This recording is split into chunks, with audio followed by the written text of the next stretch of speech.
Well, like a thief in the night, the Father shall appear. No matter no the hour, no the minute. Well, repent and smile.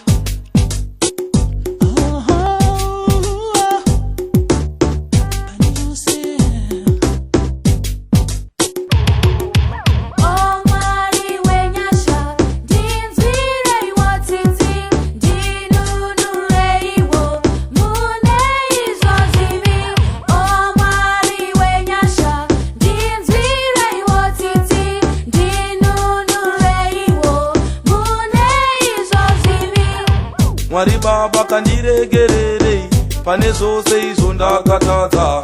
Mwari baba kandiregererei pane zvose izvo ndakatadza. Ona upombwe ndaiita nokuti Catherine akapfuura nepano, Tambu vakapfuura nepano.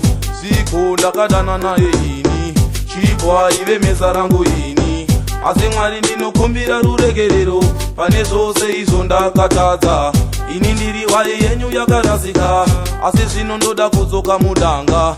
Umo matinodya uchi nomukaka. Itai ndibude mune zvakaipa, ndifambe munzira dzenyu dzakarurama. Ndosaka ndachema kwamuri ndichiti Mwari, Mwari baba kandiregerere pane zvose izvo ndakatadza. Mwari baba kandiregerere pane zvose izvo ndakatadza.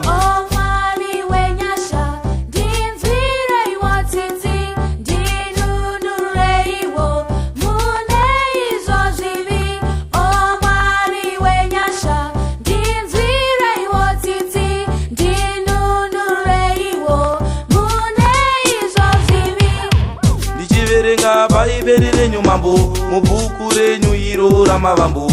Ndichiona mitemo yenyu 10, hapana kana imwe yandakateedzera. Kuuraya kuponda zvaiva zviduku, vabereki ndakapedza kuvatuka. Vavakidzani ndaisapindirana navo, asi pakutadza kwangu Mwari handina kumbobvira ndakukanganwai. Ndosaka ndachema kwamuri ndichiti mambo,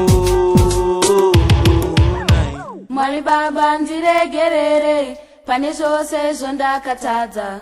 Mwari baba ndiregerere pane zvose izvo ndakatadza.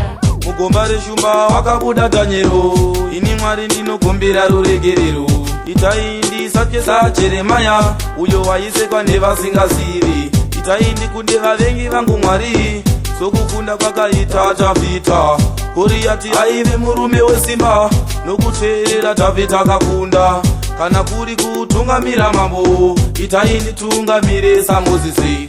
Chindipaiwo rudo serwaPita mambo, ndipeiwo ruzivo serwaSoromoni, ndipeiwo simba serwaSamusoni. Mwari baba ndinokumbira ruregerero. Mwari baba, Mwari baba, Mwari baba kandiregerere, ini ndiri muranda wenyu. Mwari baba kandiregerere, ini ndiri muranda wenyu. Oh Mwari wenyasha, ndinzwirei wotiti, ndinunureiwo mune izvo zvivi. Oh Mwari wenyasha, ndinzwirei wotiti, ndinunureiwo mune izvo zvivi.